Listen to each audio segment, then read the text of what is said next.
의존 형제를 소개해드리도록 하겠습니다. 지금 우리 이름은 처음 들으셨지만 이야기는 알고 계시는 분들이 꽤 많을 거예요. 맞습니까? 네. 이야기 많이 알고 계신다니까 엄청 다행이네요. 제가 충격적인 사실을 하나 알았는데 저희 반 아이들이 4학년인데 아이들과 전래동화 이야기를 하다가 그 친구들이 신청이 있잖아 얘들아 했는데 눈빛이 흔들리는 거예요. 설마 신청이 모르는 거야? 이렇게 한 애들이 정말 절반 정도가 잘 모르더라고요. 제가 너무 충격을 받아가지고 나중에 티타임에 가서 우리 아이들 실태가 이렇다면서 전래동화를 이렇게 모릅니다. 이렇게 얘기를 했는데 알고 보니 사실 그게 아니라 요즘 아이들은 전래동화보다 세계동화, 전 세계에 유명하다고 하는 동화의 이야기는 많이 접하는데 우리 전래동화를 잘 모르더라고요. 그래서 이분 형제의 요리를 한번 설명하시면서 전래동화도 들려주시는 게 참 좋습니다. 만약 아이들 대부분이 전래동화의 의존 형제를 알고 있다면 이 부분은 스킵하고 넘어가셔도 좋아요. 근데 그게 아니라면 아이들에게 짧지만 의미 있는 이 이야기를 들려주시고 가면 참 좋을 것 같습니다. 그럼 제가 재미나게 옛날 이야기 의존 형제 얘기 한번 해드릴까요? 네. 옛날에 엄청 의존 형제가 살았어요. 근데 여기서 이 의존 형제라고 하는 건 서로를 끔찍하게 여기면서 그 사람에게 하나라도 더 주려고 마음을 쓰는 것을 의미합니다. 아이들이 의외로 의 좋다는 말도 요즘 잘 몰라요. 그래서 이 형님이랑 아우랑 가을이 되어서 이렇게 너른 들판에 쌀알을 하나하나 잘 모았어요. 가득가득 양국식을 쌓아놓기는 했는데 그날 밤 형이 누워서 딱 생각을 해보니까 동생이 결혼을 한 지 얼마 안 된 거예요. 그리고 동생이 결혼을 하면서 빚을 막 이렇게 진 거죠. 그러다 보니까 지금 추수한 거 가지고는 살림이 너무 빠듯할 것 같은 거예요. 그래서 이 밤에 그냥 주면 안 받을 거니까 이 쌀을 들고 가서 동생의 곳간에 넣어줘야 되겠다라는 생각을 하게 된 거죠. 그래서 그날 밤에 하필이면 달이 어두컴컴하게 어둑어둑한 길이었지만 쌀 한 가마니를 이고 이렇게 동생네 집으로 갔어요. 동생네 집에 갖다 놓고 이제 충분하겠지 하고 돌아와서 마당을 딱 보니까 아니 세상에 마당에 쌀 한 가마니가 그대로 있는 거예요. 아니 쌀 한 가마니가 그대로 있으면 이게 도깨비에게 홀린 것이 아닐까? 이런 의문을 가졌지만 다시 쌀 한 가마니를 더 짊어지고 아니 한 가마니로는 안 되지 한 가마니를 더 짊어지고 동생네로 갔어요. 그리고 둘 가마니를 내려놓고 다시 돌아왔는데 아니 내 마당에 다시 쌀 가마니가 두 개가 더 있는 거예요. 그래서 아니 어떻게 이럴 수가 있어? 이건 진짜 이상한 일이야.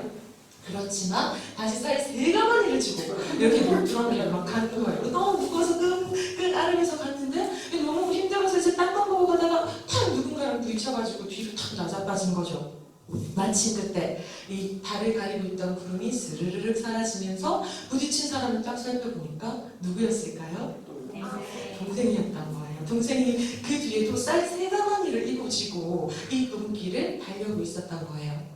나중에 형제들이 얘기를 해보니까 이 형님은 자식이 3명이나 되는 거예요. 그 동생이 누워서 하는 생각을 해보니까 자기는 이제 부인과 딱 2식구밖에 없지만 이 형님은 3식구나 더 있으니까 이걸로는 안 되겠다는 생각이 들어서 동생도 똑같이 쌀가마니를 짊어지고 가고 있었던 거예요. 이 서로의 마음을 깨달은 두 형제는 서로 달빛 밑에서 부둥켜 안고 엉엉 울며 함께 또 의를 다졌답니다. 이것이 우리가 잘 알고 있는 의존 형제 이야기예요. 이렇게 아름다운 이야기를 우리 학생들도 같이 들으면 참 좋은데요. 이 이야기만큼이나 아름다운 놀이를 지금부터 함께 해보도록 하겠습니다. 준비물은요, 그냥 책상 2세트 그리고 의존 형제들이 날라야 하는 바로 이 쌀입니다. 그런데 미술 교과와 연계를 하면 이 쌀 포대를 디자인적인 요소를 넣어서 함께 활용할 수가 있어요. 쌀 포대를 멋지게 디자인해서 사람들에게 홍보를 하면 좋겠다라고 해서 미술 시간에 이 의존 형제를 돕기 위한 쌀가마니 디자인을 만들어보자 라고 얘기를 하는 거예요. 그래서 2시간 정도 시간을 주면 이렇게 멋진 쌀가마니 작품이 나오게 됩니다.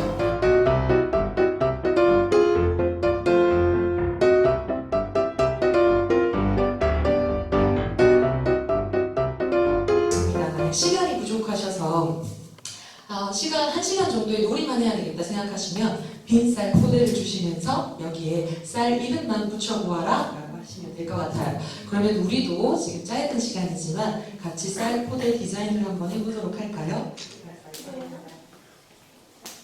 우와 이거 너무 좋은데요.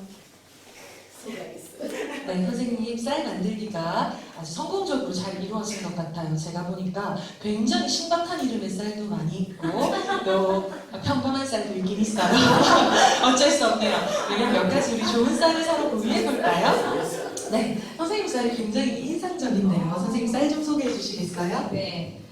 저는 아이가 있어요. 저 다이어트 고민을 하는데 이게 요즘 그 탄수화물 많이 먹으면 살찐다고 밥을 안 먹어요. 그러면서 빵은 먹어요. 그 모순된 의미는 뭔지. 그래서 엄마 마음은 항상 밥을 든든히 먹고 가면 되게 뿌듯하잖아요. 그래서 특허받은 쌀입니다. 다이어트 쌀이라고. 먹으면 배는 두둑하지만 에너지 칼로리가 적은 특허받은 19년 햇살. 제목은 싹 빠져 뱃살. 그래서 많이 먹지만 다이어트 열량은 낮은 다이어트 햇살, 뱃살, 싹 빠져 살입니다. 네, 만들고 싶습니다. 네. 쌀, 싸다구. 싸다고 맞을 만큼 싼 쌀. 그래서 쌍시옷으로 라임을 한번 맞춰봤습니다. 감사합니다. 요즘에는 그 로고가 경쟁력이 있어야 되잖아요. 그래서 쌀이 쌍시옷이 CC 이렇게 보이더라고요, 저는. 그래서 비타민 C 플러스 쌀 해가지고 요즘 우리 밥 먹고 또 영양제 한 줌씩 밥만큼 틀어 드시잖아요, 그죠? 이 밥을 먹으면 약 못지않은 효능이 있다 해서 약 대신 밥 비타민 C 플러스 쌀입니다. 그럼 지금부터 이 쌀에 저희의 마음을 조금 더 담아보는 활동을 하도록 하겠습니다. 이 쌀 포대 뒷면에다가요, 우리가 같이 활동을 하고 있는 사람들 중에 한 사람을 떠올리세요. 그리고 그 떠올린 그 사람에게 이름은 쓰지 말고 그 사람에게 전하고 싶었던 고마운 마음 또는 하고 싶은 말, 내가 주고 싶은 따뜻한 응원의 메시지를 쌀 포대 뒷면에다가 적어주시면 되겠습니다. 그러면 지금 바로 선생님들 마음을 담아보세요.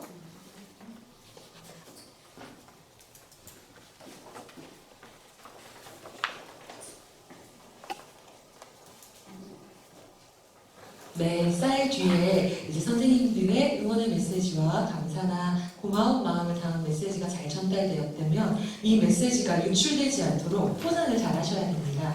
지금 제가 선생님들께 이 라벨지를 하나씩 나눠드렸어요. 이 라벨지로 쌀 포대를 절반으로 딱 접어서 거기를 이렇게 밀봉해 주시면 쌀 포장이 완성되었습니다.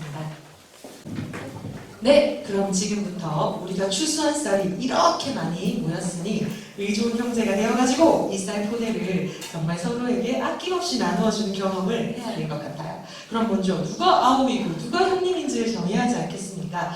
바로 양옆에 앉아있는 두 사람이 가위바위보를 하도록 할게요. 가위바위보 해보세요. 네, 이기신 분 자리에서 일어나 주십시오.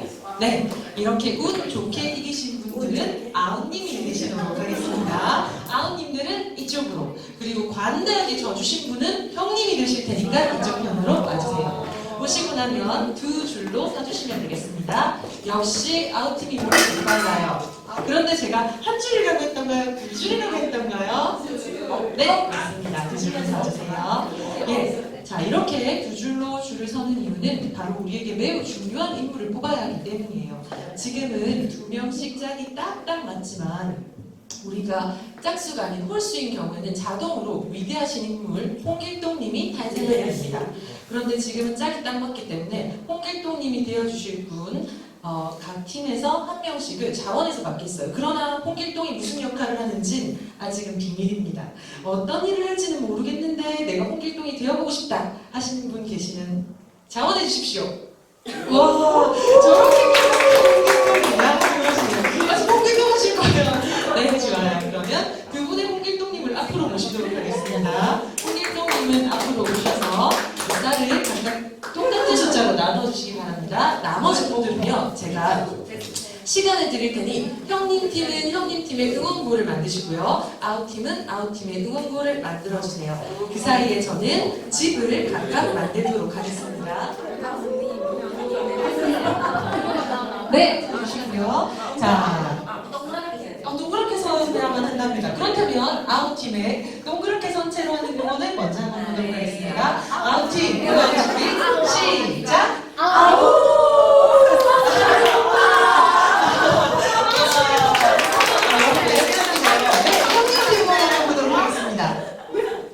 형보다 나은 아우는 없다!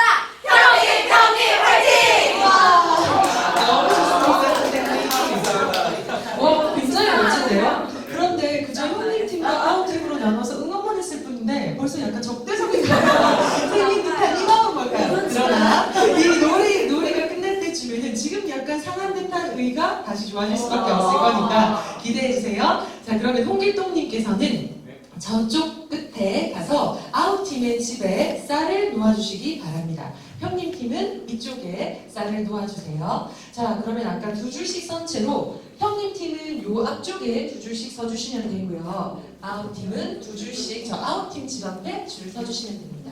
네. 괜찮으세요? 네.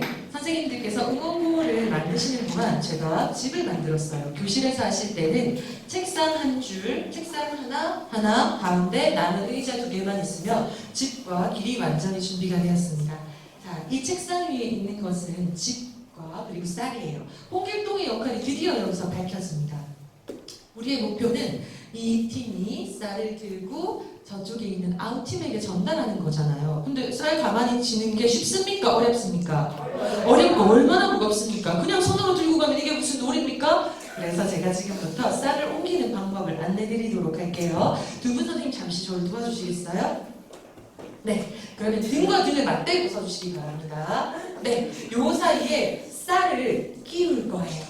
그럼 떨어뜨리지 않으려면 어떻게 해야 될까요? 등을 딱 붙여야죠. 근데 요거 반칙입니다. 이렇게 하면 누가 못합니까? 이렇게 해서 서울까지도 가겠어요. 그거 아닙니다. 그러면 앞으로 팔짱을 자기가 껴야 됩니다. 이 팔이 풀어지면 그 자리에서 5초간 머물러야 하는 페널티가 있어요. 그래서 반드시 팔을 풀지 않고 요 상태로 이동해 주셔야 돼요. 그리고 출발선은 항상 집 앞. 첫 번째 팀이 이렇게 해서 저 끝까지 이동해서 쌀을 두는 동안에 과연 쌀을 안 떨어뜨릴까요? 떨어뜨릴 수 있겠죠. 이때 바로 우리의 위대한 영웅 홍길동님이 출동하셔야 됩니다. 쌀이 떨어진 걸 확인한 순간 누구를 외친다고요? 홍길동! 하고 외쳐주시면 재빨리 뛰어가서 쌀을 주워서 이 사이에 끼워 넣으실 수가 있어요. 단! 쌀이 떨어진 그 자리에서 그대로 서서 기다려주셔야 돼요. 그 사람이 있는 데까지 가게 되면 이 사람들이 쌀 떨어뜨려놓고 저기까지 갑니다. 그러니까 그것을 지켜주셔야 해요. 홍길동님들께서는 언제든지 이렇게 도와주시면 됩니다. 안전을 위해서 한 팀이 출발해서 다른 팀에 이동할 때까지는 뒷사람은 출발하지 않아요. 이 팀이 아웃팀까지 가고 난 다음에 출발! 하고 외치면 그때 다음 팀이 미리 준비해서 이동합니다. 미리 쌀을 꽂아두는 것은 괜찮아요. 그럼 잠시 하는 모습 보도록 할까요? 네, 준비 시작! 한번 떨어뜨려 주시겠어요? 홍길동! 빠르게 움직이셔야 됩니다. 선생님 빠르게 움직이세요. 선생님의 스피드 갖고 우리 팀의 승패를 잡아봅니다.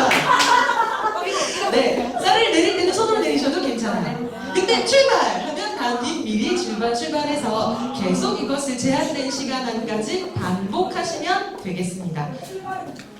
출발은 쌀을 놓은 사람이 출발하고 외쳐주시면 되겠어요. 이 팀 연습 한번 안 해도 괜찮습니까? 연습 한번 해보겠습니다. 홍길동님이 간절하게 연습을 원하세요. 그러면 같이 한번 해보겠습니다. 출발선 지켜주시고요. 네, 뒷사람이 끼워주시고 준비 시작! 자세 아주 좋아요. 모범적입니다. 팔 풀지 않고 있죠? 네. 한 번에 여기까지요? 아직 안 됩니다. 역시 우리 홍길동 말을 하고 출발! 다음 팀이 출발하면 되겠습니다. 네, 그러면 사이좋게 쌀을 하나씩 두었기 때문에 사이에 끼워주시기 바랍니다. 첫 번째 팀이 출발하기 전에 네, 쌀을 끼워주세요. 그럼 제한 시간은 제가 지금부터 5분 동안 쉬지 않고 쌀이 날라서 최대한 많은 쌀을 다른 팀에게 가져다 주도록 하겠습니다. 그리고 현재 홀수인 친구들이 있죠. 그럴 때는 자연스럽게 맨 앞에 있던 친구가 기다리고 있는 마지막 친구랑 짝이 되어주면 새로운 친구랑 만나서 계속 짝이 될 수 있습니다. 그럼 지금부터 의존 형제 노래를 시작할까요? 시작!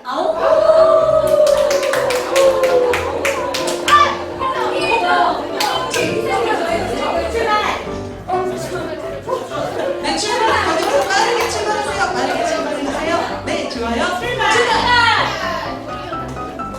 와, 이 팀 저 빠릅니다. 이 팀 빠릅니다. 이 팀 빠릅니다.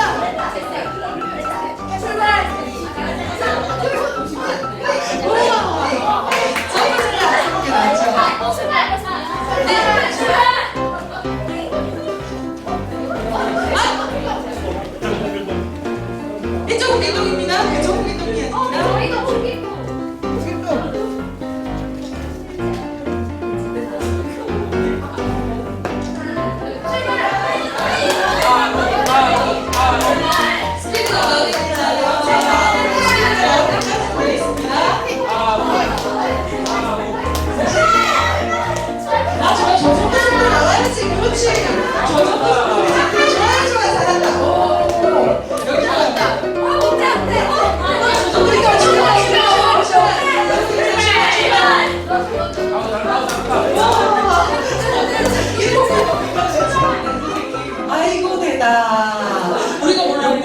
해볼게요. 10분 정도 했나? 10분 만에 폭발적으로 에너지를 쓸 수 있는 놀이입니다. 애들이 이거 하고 나면 많이 논 줄 알아요. 근데 딱 10분 몸쓰기 했거든요. 이만큼 에너지의 출력이 많은 놀이입니다. 그리고 제 옆에 아주 핸섬하신 두 분의 호객님께서 나와 계신데요. 그렇다면 어느 팀이 쌀을 더 많이 날랐을까, 많이 가졌을까 세봐야겠죠? 동시에 쌀을 하나씩 내려놓도록 하겠습니다. 세볼까요? 하나, 둘,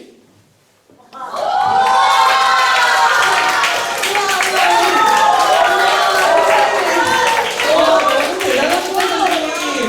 어떻게 이럴 수가 있어요? 이렇게 짠 듯이 어떻게 이렇게 생각을 와, 정말 대단합니다. 근데 사실 만약 저희 반에서는 어제 이 놀이를 했는데 차이가 15개에서 한 12개 정도 이렇게 차이가 많이 났었어요. 그래가지고 이렇게 세다가 이렇게 딱 떨어지고 나니까 이 많이 나는 친구들이 갑자기 와 하고 좋아하는 거예요. 근데 떨어진 팀에서도 와 하고 같이 좋아하는 거예요. 그래서 뭐야 왜 좋아하는 거야? 이렇게 했는데 알고 보니까 사실 이 놀이는 쌀 많이 갖다 준 사람이 이기는 걸까요? 아니면 많이 가진 사람이 이기는 걸까요?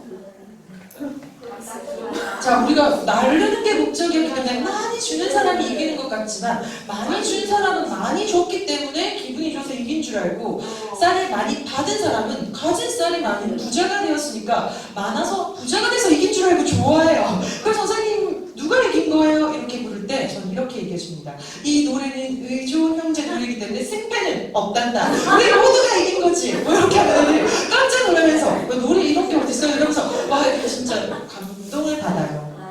아니 승패가 없는 놀이 처음 해봐요. 막 이렇게 하면서 그리고 오늘은 정말 짠듯이 똑같이 동점이 되었는데 그때 기분이 어떠셨어요, 선생님? 신기했어요. 신기하게 놀라셨죠? 그래서 이렇게 승패가 따로 없는 놀이 모두가 다 부자이면서 또는 많이 기부한 사람이 될 수 있는 마음 좋은 따뜻한 놀이 의존 형제였습니다. 이렇게 쌀을 배달했는데 이 쌀 포대 속에 숨어있는 서로의 마음과 진심을 맛있게 뜯어먹을 시간이 되었습니다. 각 쌀 포대를요 하나씩 고르지 말고 쭉 가지고 가시면 돼요. 늘 미모처럼 마음씨도 제게 건네주시는 말씨도 고우신 선생님, 전 선생님의 짱팬입니다. 항상 어여삐 봐주셔서 감사합니다. 앞으로도 옆에서 존경스러운 그 모습 닮아갈래요? 하트. 선생님이 가르친 거예요. 선생님을 위한 일입니다. 제게 늘 다시 일어설 용기와 힘과 에너지를 채워주셔서 고맙습니다. 했던 말 자꾸 해서 좀 못하지만 네. 네, 아프지 마요. 당신과 건강하게 오래오래 함께하고 네, 선생님 어때요? 처음에 저희가 시작할 때 서로에 대한 그 형님 팀과 아우 팀의 그 경쟁심 싸그리 없어지지 않았습니까? 그리고 또 사실 이렇게 마음 나누는 글을 할 때 친구들이 자기 글이 좀 잘 좋은 걸 못 받을까봐 누구의 이름을 써버리면 그 친구들에게만 인기 있는 친구들에게 몰리거나 소외되는 친구들이 있어요. 그런데 그런 이름 없이 마음을 전하는 글만 해서 전달하면 아까 막 언니야 이렇게 하면서 이런 얘기들을 쓸 때 저 선생님보다 나이만 좀 더 위에 있는 사람이면 다들 내 얘기인가? 나를 향한 찬사인가? 이러면서 따뜻한 마음으로 이야기를 나눌 수 있어 좋은 활동이 될 것 같습니다. 그러면 이렇게 놀이를 처음부터 끝까지 같이 해주셨는데요. 혹시 하시면서 느끼셨거나 또는 마음을 나누고 싶은 부분이 있으시면 같이 이야기를 해볼까요? 처음에 2명씩 줄을 서가지고 이렇게 어깨를 맞대고 돌아다녔는데 처음에 짝된 선생님이랑 계속 하는 게 아니라 이제 계속 정신없이 하다 보니까 다른 선생님들이랑 계속 그 활동을 하니까 오히려 이 그 형 팀 안에서의 그 끈끈함을 또 느낄 수 있어서 저는 그게 되게 재밌고 새롭고 즐거웠던 것 같고요. 그리고 제가 쓴 그 편지를 제가 읽으면 되게 쑥스러웠을 것 같은데 다른 선생님께서 그 선생님의 목소리를 읽어주시니까 되게 내 거다 하면서도 덜 부끄럽고 또 그 고마운 마음을 감정적으로 들을 그 친구에게 표현할 수 있어요. 말씀하셨던 것처럼 평소에 이제 이렇게 등 맞대는 스킨십은 사실 그렇게 부담스러운 스킨십이 아니잖아요. 근데 우리가 뭐 마땅히 스킨십 할 일이 없었는데 이렇게 등을 맞대고 이렇게 온기를 느끼니까 더 이렇게 친해진 그런 느낌을 받고요.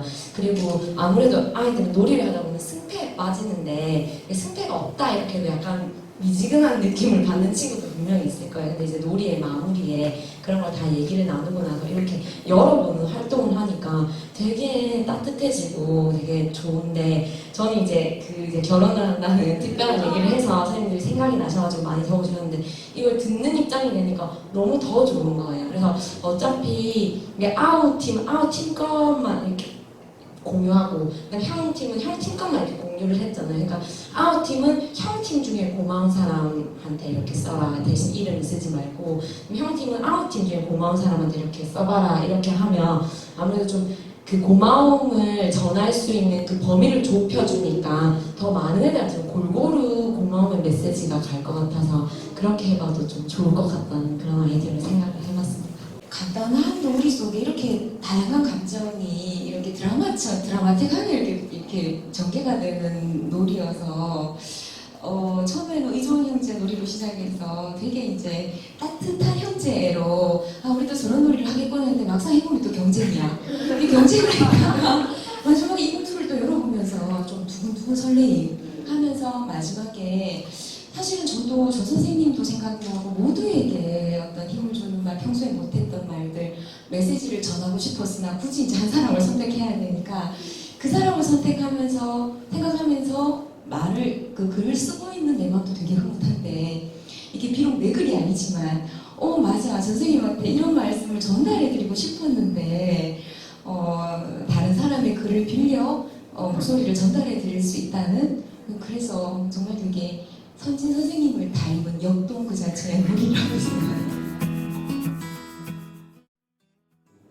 이 놀이를 초창기에 선진 선생님께서 이 아이디어를 내서 초창기에 이거 왜 한참 우리가 책 만들거나 이렇게 해서 피드백을 위해서 이제 여러 반 아이들하고 해보고 나서 꽤 오랫동안은 사실 좀 잊고 지냈던 놀이였습니다. 이게 이제 저는 어떤 느낌이 들었었냐면, 그 당시에는 승패가 없다는 것에 대해서 아이들이 굉장히 저를 공격적으로 우리를 속였다 이런 반응들이 사실 좀 있었거든요. 그래서 그때 제가 굉장히 당황했던 기억이 나고, 의존 형제 놀이는 제가 만들어낸 놀이예요. 이 세상에 없던 놀이를 제가 직접 기획해서 만들어낸 놀이인데요. 그때 가장 많은 우려를 받았던 부분이 바로 이 경쟁과 관련된 부분이었어요. 재밌고 신나게 놀았는데 아이들은 요즘 승패를 내는 것에 너무 익숙해서 승패가 없다고 하니까 뭔가가 빠진 것 같다, 이럴 순 없다, 승패를 추가하자, 뭐 이런 다양한 의견들이 있어요. 울며자라는 놀이 집단 상담 속에 들어갈 책의 최종본에는 승패가 없는 놀이로 들어갔습니다. 그것은 이 놀이가 가지고 있는 의미가 더 많이 나누는 것, 이기고 내가 더 많이 가지고자 하는 이 세상 속에서 뭔가 남에게 주는 경험을 하는 것만으로도 매우 의미가 있기 때문에 그 의미를 살리고자 하는 저의 의도를 반영해서 승패가 없는 놀이로 결정되어서 왔어요. 그런데 현실적으로 마주하면 남학생들 중에는 이렇게 열심히 내가 등에 쌀을 쥐고 날랐는데 내가 이겼는지 졌는지도 모르고 승패가 딱 끝나버리면 마치 화장실에 갔다가 뒤를 닦고 나오지 않은 그런 느낌으로 받아들인 친구들이 있어요. 지금 이기면 기분 좋겠지만 다음에 지면 기분 나쁠 거야. 근데 이기고 지는 거 없이 이 놀이 신나게 놀았으면 다음번에도 이기고 지는 걱정 없이 신나게 놀 수 있지 않을까, 이렇게 얘기를 해주기도 하고요. 또 승패에 많이 집착하면 오케이, 그럼 다음번에 한 번 더 해보자. 여러 번 이 놀이를 반복하다 보면 아이들이 승패가 중요하지 않다는 걸 자연히 알게 되더라고요. 그래서 친구들이 승패에 많이 집착해서 혹시 반발이 있을까봐 두려워하시면 이런 놀이도 한번 경험해보는 건 좋은 것 같아, 이것이 이 놀이의 의도야, 이렇게라도 얘기해 주시면 좀 친구들이 받아들이기에 쉽지 않을까 하는 생각이 저라면 좀 물어보고 싶어요. 그 속상해했던 아이, 나는 오늘 승패가 없는, 그래 시간했는데 없어서 조금 낯설고 좀 속상한 마음도 있는데 그걸 해본 지금은 어때? 이렇게 조금 그 새로운 경험에 대해서 또 자기를 좀 물음을 던져보면, 그 당시에는 익숙해서 그 속상한 마음을 불어내고 받아줬지만 그게 또 의미를 아이가 좀 생각해 볼 수 있고 생각해 보면서 선생님의 의도도 좀 다르게 좀 받아들여질 거는. 술 시간에 하면 이렇게 뭐 전시 게시를 하는 건 될 것 같은데, 만약에 짧게 이렇게 썼잖아요. 이렇게 간단하게 그리고 또 뒤에 편지를 썼는데 이걸 어떻게 처리는 어떤 식으로 하시는지 궁금합니다. 네, 미술교과랑 같이 연계를 해서 2시간 정말 멋지게 만든 작품이면 진짜 작품이 됩니다. 그래서 가을에 어울리는 뒷판 환경 게시가 될 수 있어요. 그래서 게시를 하는 편이고요. 만약에 앞에 이렇게 2시간을 들여서 멋지게 쌀을 만들지 못했다. 그래서 게시할 만큼의 수준은 되지 않는다 라고 하면 그 쌀을 다시 걷어서 본래 자기가 의도했던 친구한테 전달해 주라고 하면 선물로 줄 수 있는 그런 방법을 쓰면 될 것 같습니다. 근데 이 놀이가 제 머릿속에서 나와서 현실화되고 아이들과 진짜 같이 놀아보고 의미를 찾는 그 과정이 지나면서 내가 만든 놀이이기는 하지만 그 놀이 자체가 갖는 생명력이 따로 있구나. 내가 의도한 바가 있지만 아이가 그냥 놀면서 느끼는 바가 따로 있구나 하는 것을 놀이를 진행할 때마다 많이 느껴요. 그렇지만 이 놀이에서 가장 좋은 것은 누가 뭐라고 해도 아이들이 서로 부대끼면서 협동하고 같이 따로 노는 사람 없이 다 같이 노는 놀이라는 점이 이 놀이에서 매우 좋은 거라고 생각합니다. 그리고 이 놀이를 진행하실 때 사실 번잡하게 느껴지실 수도 있어요. 쌀포대도 만들어야 하고 책상 위치도 바꾸어야 하고 그래서 아무 준비물 없는 놀이보다는 손이 더 많이 가서 선뜻 하기 힘드실 수도 있겠지만 좀 여유를 가지고 시간을 들여서 놀이를 해보시면 충분히 그 나름대로의 의미를 찾을 수 있는 놀이가 될 거라고 생각합니다. 가을에 따뜻한 놀이, 나눔이 있는 놀이를 즐겨보시면 참 좋겠습니다. 감사합니다.